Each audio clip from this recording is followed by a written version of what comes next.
एक समय की बात है। गांव रामपुर में रहने वाला किशन एक गरीब मगर ईमानदार मजदूर था। उसके पास अपनी कोई जमीन नहीं थी, इसलिए वह गांव के सबसे बड़े जमींदार रघुनाथ के खेतों में मजदूरी करता था। किशन की पत्नी सुमित्रा और उसका छोटा बेटा मंगल भी उसके साथ छोटी सी झोपड़ी में रहते थे। किशन हर सुबह सूरज निकलने से पहले उठता और खेतों में काम करने चला जाता। वह खुद का खेत न होने की वजह से रघुनाथ के खेतों में इतनी मेहनत करता मानो वे उसके अपने हों। गांव के लोग उसकी ईमानदारी की मिसाल देते थे, मगर रघुनाथ को उससे कोई खास फर्क नहीं पड़ता था। रघुनाथ एक लालची आदमी था जो सिर्फ अपने फायदे के बारे में सोचता था। वह मजदूरों को इतना कम मेहनताना देता कि वे बस किसी तरह जी सके। कई बार किशन को लगता कि वह किसी और के खेतों में इतनी मेहनत क्यों कर रहा है, लेकिन फिर वह अपने बेटे मंगल का चेहरा देखकर खुद को समझा लेता, मेहनत ही मेरा असली धन है। एक दिन जब किशन खेत में हल चला रहा था, तभी हल किसी कठोर चीज से टकराया। उसने मिट्टी हटाई तो वहां एक पुराना मिट्टी का घड़ा निकला। जब उसने घड़े को खोला तो उसकी आंखें फटी रह गईं। वह घड़ा सोने और चांदी के सिक्कों से भरा हुआ था। किशन ने सोचा, अगर यह धन मेरा होता तो मेरी गरीबी हमेशा के लिए खत्म हो जाती। मेरा बेटा अच्छे स्कूल में पढ़ सकता, मेरी पत्नी को 2 वक्त की रोटी के लिए चिंता नहीं करनी पड़ती। लेकिन अगले ही पल उसके मन में ईमानदारी की आवाज आई, ये खेत मेरा नहीं है तो इसमें मिला धन भी मेरा कैसे हो सकता है। किशन ने बिना किसी लालच के घड़ा उठाया और सीधा जमींदार रघुनाथ के घर पहुंचा। मालिक, ये घड़ा आपके खेत में मिला है, शायद ये आपका ही हो, किशन ने सिर झुकाकर कहा। रघुनाथ ने जब घड़े को देखा तो उसकी आंखें लालच से चमक उठीं।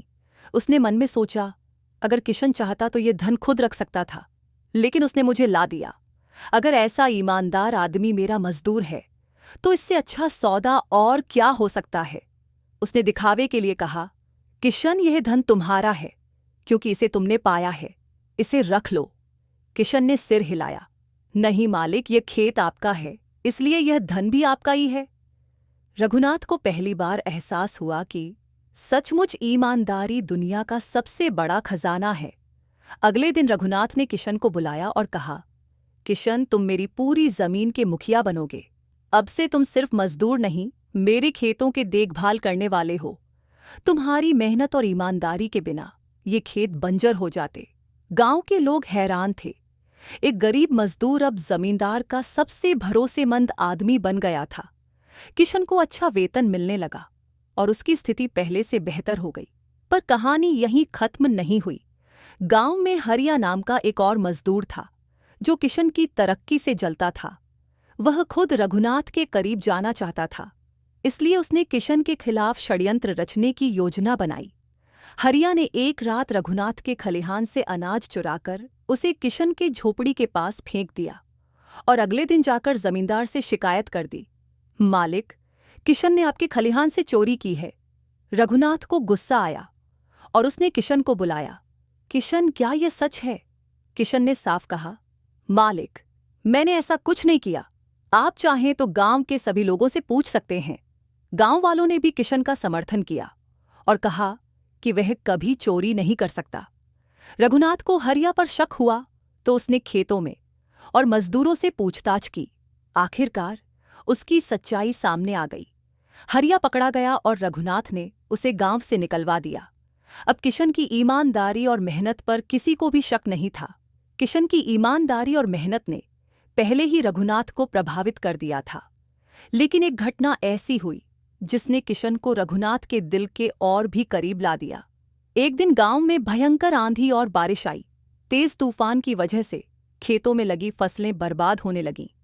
रघुनाथ का सबसे बड़ा गेहूं का खलिहान, जिसमें पूरे साल की मेहनत की फसल रखी हुई थी, गिरने की कगार पर था।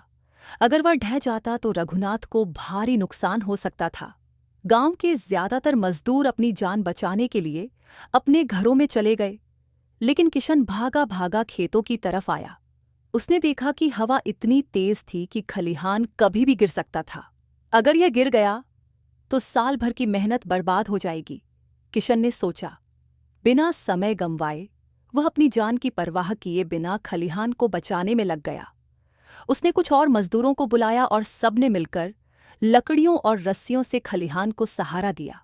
बारिश के बावजूद वह तब तक वहीं डटा रहा जब तक तूफान शांत नहीं हुआ। जब रघुनाथ को यह पता चला तो वह दौड़ता हुआ खेत पर पहुंचा। उसने देखा कि किशन पूरी तरह भीगा हुआ कीचड़ से लथपथ था, लेकिन उसकी आंखों में संतोष था। वह खेत और फसल बचा चुका था। रघुनाथ की आंखें भर आईं। पहली बार उसने महसूस किया कि किशन सिर्फ एक मजदूर नहीं, बल्कि उसके परिवार के सदस्य जैसा है। उसने किशन के कंधे पर हाथ रखा और कहा, तूफान में सबने अपने घरों में शरण ली, लेकिन तुम मेरी फसल को बचाने के लिए अपनी जान जोखिम में डालकर खड़े रहे। तुम सिर्फ एक मजदूर नहीं, बल्कि मेरे अपने हो, किशन। समय बीतता गया। एक दिन रघुनाथ किशन के घर गया और कहा, किशन, मैं अब बूढ़ा हो रहा हूं। मेरी जमीन को संभालने वाला कोई नहीं है। मैं चाहता हूं कि तुम मेरी सारी जमीन संभालो। किशन यह सुनकर हैरान रह गया। मालिक, ये आपकी जमीन है, मैं इसे कैसे संभाल सकता हूं? रघुनाथ ने मुस्कुराते हुए कहा, यह जमीन हमेशा मेहनत और ईमानदारी वालों की रही है।